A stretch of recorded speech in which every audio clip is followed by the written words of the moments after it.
Lasting over 40 years, the Cold War conflicts between the Soviet Union and the United States impacted the world as we know it.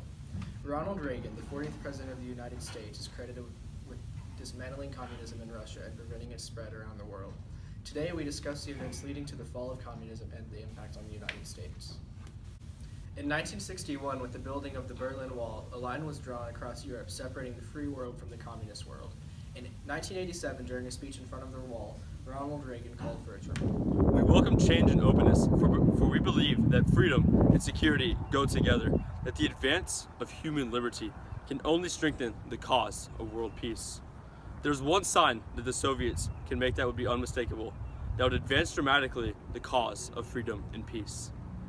General Secretary Gorbachev, if you seek peace, if you seek prosperity for the Soviet Union and Eastern Europe, if you seek liberalization, come here to this gate. Mr. Gorbachev, open this gate. Mr. Gorbachev, tear down this wall. I understand the fear of war and the pain of division that afflicts in its continent, and I pledge you to my country's efforts to help overcome these burdens, so we in the West must resist Soviet expansion. So we must maintain defenses of unassailable strength, yet we seek peace, so we must strive to reduce arms on both sides. Following Reagan's call to tear down the wall, Reagan revealed his philosophy. Reagan's philosophy consisted of two main things. One, outspending the Soviets will defeat communism, and two, the Strategic Defense Initiative, or the SDI. What if free people could live secure in the knowledge that their security did not rest upon the threat of an instant U.S. retaliation to deter a Soviet attack? That we could intercept and destroy strategic ballistic missiles before they reach our own soil or that of our allies. America does possess, now, the technologies to attain very significant improvements in the effectiveness of our conventional, non-nuclear forces. Proceeding boldly with these new technologies, we can significantly reduce any incentive that the Soviet Union may have to threaten attack against the United States or its allies.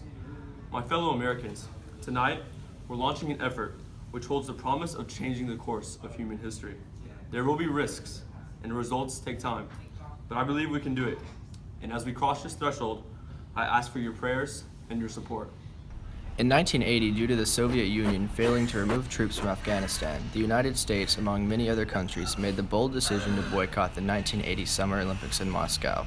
These actions would later be followed by the Soviet Union, who would boycott the 1984 Summer Olympics held in Los Angeles. These actions would greatly affect athletes' chances to compete in the Olympics around the world. Many athletes were distraught. What news? The U.S. is pulling out of the Moscow Olympics. He's training for nothing. No. No. By golly, I trained my whole life for this. How did he pull out like that? Ugh, how disgraceful. I'm mad. I'm gonna take a run.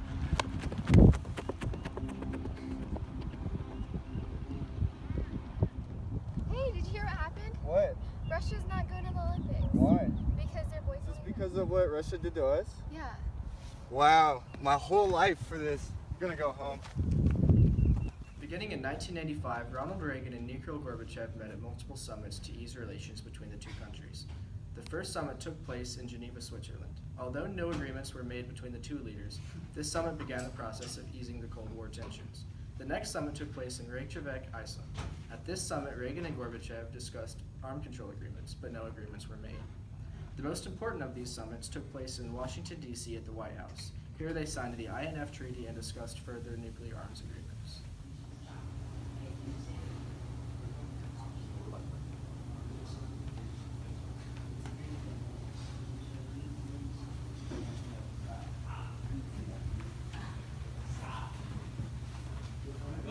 Today. I hope that we can come to an agreement on nuclear terms.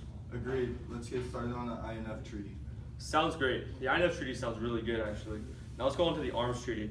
Both sides must eliminate 50% of their ballistic missiles. Sounds fair, but only if you get rid of your SDI defense system. Are you out of your mind? That is the only way we can protect you from firing missiles against us.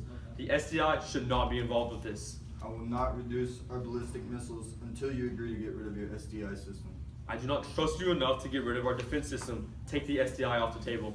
No, I will not sign the treaty unless the SDI program is removed. No!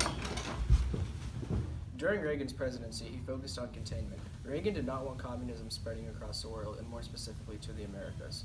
In Nicaragua, the Contras began a revolt against the communist regime. Hoping to remove communism from South America, the Reagan administration hoped to fund Contras in Nicaragua, while at the same time negotiating the release of several U.S. hostages. Congress refused to fund the Contras, and this led to administration officials secretly facilitating the sale of arms to Iran. These events later led to a public uproar. In 1989, the Berlin Wall fell. Families who were separated by the wall were able to unite once again. The German people were ecstatic to finally be able to destroy the division between East and West Germany. Representing a major turning point in modern history, the fall of the Berlin Wall would soon lead to the fall of communism in the Soviet Republic. The following footage shows the events from multiple perspectives.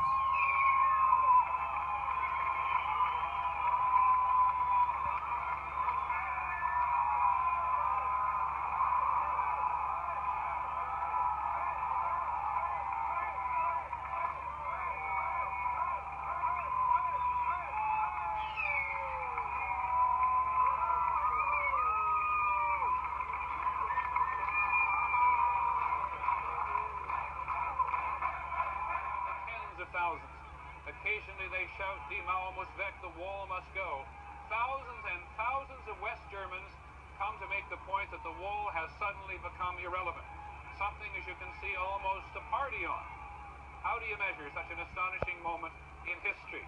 The East German government said tonight they were going to make more openings in the wall, at least a dozen more. Put bulldozers right through the wall so that more people could cross to the west. The East German communist leadership tonight said there'd be a new election law guaranteeing secret elections which the rest of the world could monitor. And only 24 hours after East Germans were told they could go anywhere, anytime, the Soviet Union said